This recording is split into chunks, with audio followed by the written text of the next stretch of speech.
साथ साहेब अली और मैं हूं अक्षय आनंद। हम बात कर रहे हैं बिहार की राजनीति जो आज झारखंड में शिफ्ट हो गई है। वो इसलिए क्योंकि राजद सुप्रीमो लालू प्रसाद यादव से मुलाकात करने बिहार में महागठबंधन के 3 बड़े चेहरे पहुंचे हैं, जिसमें तेजस्वी यादव, उपेंद्र कुशवाहा और सन ऑफ मल्लाह मुकेश सहनी जी वहां पहुंचे हैं। मुलाकात हुई। अब तो खैर मुलाकात करके बाहर भी आ गए। पहले उपेंद्र कुशवाहा और सन ऑफ मल्लाह मुकेश सहनी आए और उसके कुछ देर के बाद तेजस्वी यादव। उपेंद्र कुशवाहा और मुकेश सहनी जब बाहर आए तो जाहिर सी बात थी कि आपके मन में और मीडिया के मन में जिस बात का इंतजार था वो सवाल पूछे गए। हालांकि इसको लेकर यह भी बात साफ है कि खरमास को हिंदू धर्म में शुभ नहीं माना जाता है। महागठबंधन ये मानकर चल रही है, एनडीए भी यही मानकर चल रही है कि अगर खरमास में ऐलान करेंगे तो चुनाव हार जाएंगे। अगर दोनों खरमास में ऐलान कर देते तो कौन जीतता इसका तो नहीं पता, मगर दोनों पक्ष यही मानकर चल रहा है तो ऐलान 14 जनवरी को भी होगा। बावजूद इसके मीडिया में उत्सुकता है, क्योंकि जनता में उत्सुकता है। जब तेजस्वी यादव भी बाहर आए उनसे यही सवाल पूछा गया, लेकिन उसका जवाब बहुत असंतोषजनक था। पहले हम आपको बताते हैं कि उपेंद्र कुशवाहा और सन ऑफ मल्लाह ने क्या कहा, फिर तेजस्वी यादव जो कि करीब आधे घंटे के बाद बाहर निकले उन्होंने क्या कहा वो भी बताएंगे। क्या कहा उपेंद्र कुशवाहा ने? साहेब भाई थोड़ा पहले आप एक्सप्लेन करिए। कुशवाहा ने जो साफ साफ कहा है मीडिया से जो बातचीत में कि खरमास ऐलान करने के लिए सही वक्त नहीं है। आप थोड़ा सा बैकग्राउंडर जाएंगे हम लोग, लेकिन उससे पहले उपेंद्र कुशवाहा की वो बयान सुनाते हैं आपको जो उपेंद्र कुशवाहा ने रांची रिम्स में लालू यादव से मुलाकात के बाद मीडिया को दिया है। आप बताइए। देखिए, लालू जी से जो बात हुई है तो स्वास्थ्य के बारे में हम लोग जानने आए थे, उसके बारे में जानकारी ली। अभी सामान्य है उनका स्वास्थ्य। जहाँ तक राजनीति की बात है, थोड़ी देर बैठे हम लोग, निश्चित रूप से चर्चा हुई है और चर्चा का लब्बो-लुआब यही है कि झारखंड हो या बिहार, इन दोनों राज्यों में एनडीए का खाता नहीं खुलने देना है। हम लोग पूरी एकजुटता के साथ जो भी महागठबंधन की पार्टी है सब लोग मिलकर चुनाव लड़ेंगे और एनडीए का खाता नहीं खुलेगा। झारखंड और बिहार में एक एक सीट महागठबंधन के खाते में जाएगी, इस बात की स्ट्रेटजी बन चुकी है। झारखंड में चुनाव लड़ेंगे, झारखंड में बिहार में सीट को लेकर क्या बातें हुई है? को लेकर बात हुई है, लेकिन उसका खुलासा अभी नहीं करेंगे। नीचे बैटरी है, आपको बुला करके अलग से इस पर बात। झारखंड में आप चुनाव लड़ेंगे, झारखंड में सीट के बारे में कौन पार्टी कहाँ लड़ेगी अलग से बुलाकर हम सब लोग मिलकर एक साथ बात करेंगे। और पार्टी के भी प्रतिनिधि यहाँ होंगे, यहाँ सब पार्टी के प्रतिनिधि नहीं है, इसलिए इस चीज का खुलासा करना संभव नहीं। झारखंड में जेडीयू में झारखंड में आप चुनाव लड़ेंगे, झारखंड में आप चुनाव लड़ेंगे, झारखंड में आप चुनाव लड़ेंगे। आप झारखंड में चुनाव कहा कि सीट के बारे में अभी हम नहीं बताएंगे। जो बात हुई है या आज ही नहीं पहले से भी बात हो रही है, इसका खुलासा हम लोग मिलकर एक साथ करेंगे, बाद में आपको बताएंगे। झारखंड में चुनाव लड़ेंगे। एनडीए में 2 सीट मिल रही थी, क्या ज्यादा सीटें? आप देखिएगा कितनी सीट कौन पार्टी को मिली। अब यहाँ मुकेश सहनी जी भी हम लोग के साथ हैं। सन ऑफ मल्लाह के नाम से अति पिछड़ा में जबरदस्त इनकी पैठ है। आंधी चल रही है बिहार भर में। सब पार्टी मिलकर के, चाहे आरजेडी हो, हम लोग की पार्टी हो, मुकेश जी की पार्टी हो या और जो भी महागठबंधन की पार्टी है, सब लोग मिलकर पूरी एकजुटता से। तो आपने उपेंद्र कुशवाहा का बयान सुन लिया। अक्षय वो साफ साफ कह रहे थे कि खरमास का समय सही नहीं होता है कोई काम करने के लिए, शुभ काम करने के लिए। हम पीछे जाने की जो बात कर रहे थे तो एनडीए का जो सीट शेयरिंग पर डील दिल्ली में हुआ वो खरमास में टाइम में हुआ, और जो पॉलिटिकल गुरु मान रहे थे कि कहीं ना कहीं ये खरमास उनके लिए ठीक साबित नहीं हुआ। अब उपेंद्र कुशवाहा ने उसी खरमास का जिक्र करते हुए ये साफ साफ कहा है कि खरमास के बाद वो सीटों का ऐलान करेंगे। हालांकि उन्होंने ये भी कहा कि सीट शेयरिंग को लेकर के बातचीत होनी स्वाभाविक थी, क्योंकि वो राजद सुप्रीमो लालू प्रसाद यादव से मिलने के लिए गए थे। हम आपको ये भी बता दें कि राजद सुप्रीमो लालू प्रसाद यादव से एनडीए से अलग होने के बाद उपेंद्र कुशवाहा की ये पहली मुलाकात थी। विकासशील इंसान पार्टी के अध्यक्ष मुकेश सहनी भी मिलने गए थे।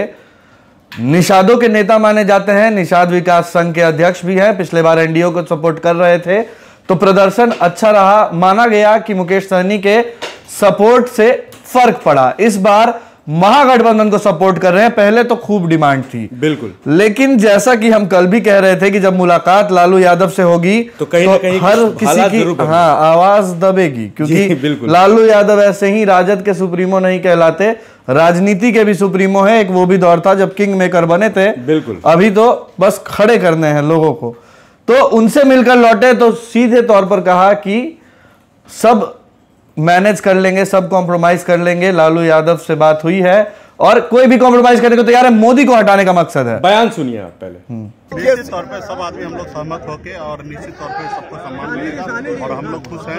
महागठबंधन में हमारा एक ही लक्ष्य है कि एनडीए को हटाना है, बिहार से, हिंदुस्तान से, झारखंड से, सब जगह से एनडीए को हटाना है। हम लोग का एक ही लक्ष्य है और सीट में हम लोग आपस में कॉम्प्रोमाइज करेंगे, आगे पीछे करके सर्वसम्मति से हम लोग। आप दरभंगा से चुनाव लड़ रहे थे, चर्चा है? नहीं, अभी हम लोग सब पार्टी मिलकर आपस में डिसाइड करेंगे। हमारा चुनाव लड़ना ऐसा मकसद नहीं है, हमारा एक ही मकसद है कि एनडीए को हिंदुस्तान से हटाना। कितने सीटों पे दावेदारी पेश की, कितने सीटों की मांग की? हम लोग का जो भी बातचीत है वो आने वाले समय में उपेंद्र जी ने कह दिया आप लोगों को कि हम लोग जब भी सब सहमति से खरमास के बाद हम लोग इस पर विस्तार तौर पे आप लोग को बुला के सारे डिक्लेयर कर देंगे कि हम लोग का जितने भी सहयोगी दल है किसको कितना सीट मिला वो आप लोगों को बताते हैं। तो सुना आपने सन ऑफ मल्लाह मुकेश सहनी क्या कह रहे हैं। उनका साफ साफ ये कहना है अक्षय कि वो कॉम्प्रोमाइज करने को तैयार हैं, क्योंकि जो अहम मुद्दा है वो सीट नहीं बल्कि बीजेपी को खदेड़ना है। हाँ। तो कुल मिलाकर के ये कहा जाए तो सन ऑफ मल्लाह मुकेश सहनी भी कॉम्प्रोमाइज करने को तैयार हो गया। हमारे सहयोगी अक्षय अभी आपको बता रहे थे कि वो लालू प्रसाद यादव हैं, राजनीति के भी सुप्रीमो हैं। हाँ। जनाधार उनका इतना बड़ा है कि उनसे जो बातचीत करने जाता है वो कहीं ना कहीं सहज हो ही जाता है। अब इस बीच एक बड़ी खबर आपको ये बता दें कि मुलाकात करने के लिए 3 लोग साथ जाते हैं, जिसमें तेजस्वी यादव, मुकेश सहनी और उपेंद्र कुशवाहा थे, लेकिन निकलते सिर्फ 2 लोग हैं। जो मुकेश सहनी और उपेंद्र कुशवाहा मुलाकात करके रांची के रिम्स अस्पताल से बाहर निकलते हैं, मीडिया से मुखातिब होते हैं, लेकिन नजरें किसी को तलाश रही थीं, वो तेजस्वी यादव थे। अब तेजस्वी यादव को लालू प्रसाद यादव ने रिम्स अस्पताल में ही अकेले मुलाकात के लिए रोक लिया था। क्या कुछ बातचीत हुई अक्षय, बताइए। क्या कुछ बातचीत हुई एग्जैक्टली तो नहीं पता लग पाए, लेकिन देखिए अंदाजा क्या लगा कि हर बात हर पार्टी के सामने नहीं हो सकती है। राजद बिहार में बड़ी पार्टी है, उसकी कुछ अपनी स्ट्रेटजी है, उसकी कुछ कॉम्प्रोमाइजेस हैं। बिल्कुल। तेजस्वी यादव आज बिहार विधानसभा के नेता प्रतिपक्ष है, लेकिन जो भी है लालू यादव की ही छवि है, गाइडेंस लालू यादव का ही है।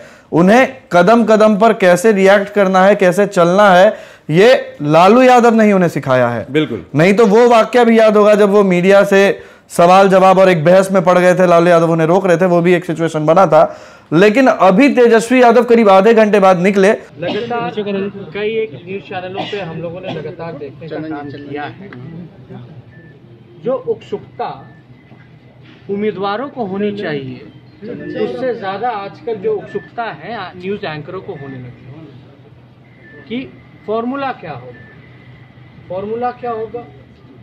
हमने आपसे पूछा है, कभी भी किसी से भी हमने पूछा है कि भाई आप अपनी स्ट्रैटेजी कैसे बनाइएगा, एक दूसरे चैनल को compete कैसे कीजिएगा? क्या किसी भी न्यूज़ चैनल ने ये हमको जानकारी दी है? पब्लिक सार्वजनिक रूप से कोई पब्लिक डोमेन में ये बात रखा है कि उनका क्या फॉर्मूला होता है दूसरे न्यूज़ चैनल को पीछे छोड़ने में?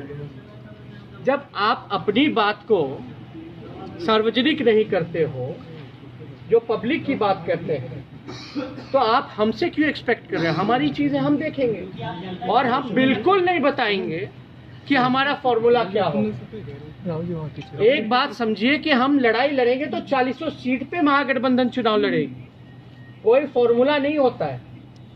जनता जिसको पसंद करेगी वही चुनाव जीतेगा, चाहे कोई कितना फॉर्मूला निकाल ले, किसी का फॉर्मूला जनता के सामने काम नहीं आता। और एक और बात, भैया तेज प्रताप का क्या हाल है, क्या कर रहे हैं, क्या माहौल है?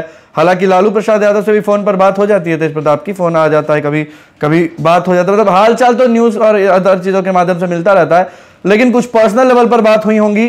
दूसरी की कुछ राजद के भीतर और सीटों को लेकर जो स्टैंड है कि कहां तक गिरना है, कहां पर रुकना है, क्योंकि तेजस्वी बार बार कह रहे हैं कि भाजपा 22 से 17 पर आई है, लेकिन खुद भी तो देखना होगा कि पिछले बार 27 पर लड़े थे। इस सवाल यही पे है अक्षय। और 18 जो कह रहे हैं उतना भी नहीं मिल पाएगा। जहां तक पॉलिटिकल गुरु ये मान रहे हैं, जिस तरह की जो चर्चा बिहार के सियासी गलियारों में चल रही है, उसमें यही माना जा रहा है कि महागठबंधन बहुत बड़ा होता जा रहा है। तमाम लोग इसमें आ रहे हैं, उपेंद्र कुशवाहा, मुकेश सहनी, उससे बाद एक दीपांकर भट्टाचार्य भी हैं, उनके बारे में भी सोचना है उनको। कम्युनिस्ट पार्टियां, बिल्कुल। और कांग्रेस 3 राज्यों में मिली जीत के बाद कहीं ना कहीं कांग्रेस का सीना और चौड़ा हुआ है, उत्साहित हुई है। सबकी डिमांड्स को देखना है। तेजस्वी यादव लालू यादव के चेहरे माने जाते हैं और उनका जो बयान है नेता प्रतिपक्ष, बड़ा विपक्ष का नेता होने के नाते कहीं ना कहीं जरूरी होता है। तो इसलिए राजद को भी क्यों ना देखना तो पड़ेगा ही ना अक्षय, कि कितने सीट हमको चाहिए। उधर बीजेपी की तो बात लगातार कर रहे हैं कि 22 से लुढ़क के 17 पे, नीतीश के साथ समझौता, जिसको 2 उसको 17 और जो 22 उसको 17 और रामविलास पासवान को 6। तो इसमें यह भी तो देखना होगा कि राजद खुद कितने सीटों पर, उसको भी तो अपना जनाधार बनाना है भाई। हाँ, क्योंकि कल किसने देखा है कौन सी पार्टी कब पलटी मार जाए, चुनाव जीते महागठबंधन के साथ और फिर त्रिशंकु हालात हो जाए या टक्कर हो जाए बराबरी का, तो एक डिसाइडिंग फैक्टर हो जाएगा। जो छोटा पार्टी होगी वो पलटी मार के सरकार बनाने और लोग जो पीछे कतार में खड़े हैं, जैसे पप्पू यादव कहा जा रहा है, हाँ। कहते हैं बार बार कांग्रेस की तरफ उनका झुकाव है। हाँ। राहुल गांधी के सवाल पे भी पप्पू यादव थोड़े नॉर्मल से लिखते हैं। तो बिल्कुल तेजस्वी यादव जब बाहर आए, अब उस बारे में पहुंचते हैं कि बड़े ही सीरियस अंदाज में मीडिया को कहा कि आप हमें नहीं बताते कि आपके यहाँ क्या स्ट्रैटेजी होती है, तो हम आपको क्यों बताएं। लेकिन मीडिया की जो भूमिका है वो जनता की आवाज की भूमिका है, वो वही काम कर रही है। तो जाहिर सी बात है कि पब्लिक इंटरेस्ट का सवाल है कि आखिर क्या, तो मीडिया ने भी पूछा। हालांकि बीते दिनों में लालू यादव के गाइडेंस में यह देखा जा रहा था कि तेजस्वी यादव काफी परिपक्व हो गए हैं, मीडिया से खेलना सीख गए हैं। लेकिन मीडिया और सवाल पे भड़के नहीं अक्षय। हाँ, उन्होंने बहुत ही सहजता से जवाब दिया। आप अपनी स्ट्रैटेजी जब पब्लिक डोमेन में नहीं लाते हैं तो फिर आप हमसे क्यों पूछते हैं कि हाँ। हम तो लड़ने के लिए उतरे हैं मैदान। और उसके बाद फिर डैमेज कंट्रोल करते हुए भी सरकार के बुरे कामों को, सरकार को, विफलताओं को पर घेरना शुरू किया।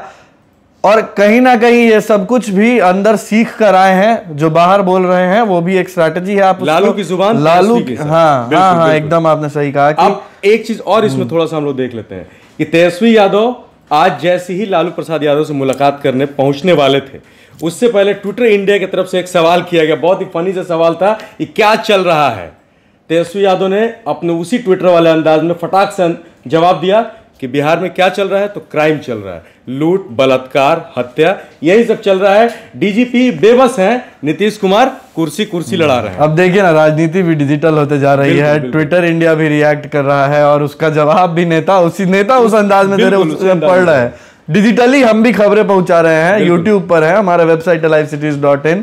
तो अब जमाना बदल रहा है, तेजस्वी भी लोग ट्विटर बॉय कह देते हैं, तो ठीक है, ट्विटर पर अब ट्रेंडिंग है। प्रशांत किशोर नसीहत देते हैं कि आप ट्विटर पर आइए, अगर सरकार को मजबूर करना है काम करने के लिए तो आपको ट्विटर पर आना होगा। और दूसरी बात, तेजस्वी ने खुद ही कह दिया था, नीरज कुमार है, बहुत बेबाकी से बयान रखते हैं अपने, उन्होंने पहले ही कहा था कि ये ट्विटर पर आकर के जिस तरह से करते हैं, हर 2 मिनट पे बयानबाजी करते हैं, ये उनकी गंभीरता को कम करता है। लेकिन तेजस्वी ने भी उसका जवाब दिया था उसी तरह से, बड़ा ही मजेदार अंदाज चलता है। एक तो दौर चल रहा था कि एक नीतीश एक तेजस्वी, एक नीतीश एक तेजस्वी, इस तरह से ट्विटर पर बयानबाजी होती। तेजस्वी यादव ने साफ साफ आकर कहा था कि स्क्रिप्टेड नहीं होती है सोशल मीडिया की बाइटें, इसलिए ट्विटर पर रखना बहुत आसान और बहुत अच्छी तरीके से अपनी बात पहुंचाना होता है। जी अक्षय, चलिए, तो काफी कुछ डिस्कशन हमने कर लिया। डिजिटली जो हम खबरें पहुंचा रहे हैं वो भी हमारी जनता देख रही है, प्यार और आशीर्वाद दे रही है, तभी तो लाइव सिटीज आज बिहार का नंबर 1 यूट्यूब चैनल बन गया। और इसी तरह से अपना आशीर्वाद बनाए भी रखिए। फिलहाल झारखंड में आज एक बिहार दिखा, लालू यादव का दरबार सजा, और बिहार के कोने कोने तक लाइव सिटीज अब जा रहा है, आप तक अपडेट्स पहुंचा रहा है।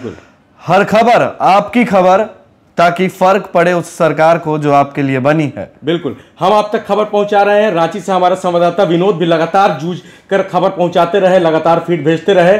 आप हमारे यूट्यूब चैनल पे जाइए, उसको सब्सक्राइब करिए, इसके साथ ही साथ वो जो बेल का आइकन होता है उसको भी जरूर दबाएं, उससे नोटिफिकेशन मिलता है अक्षय। बिल्कुल, और हमारे फेसबुक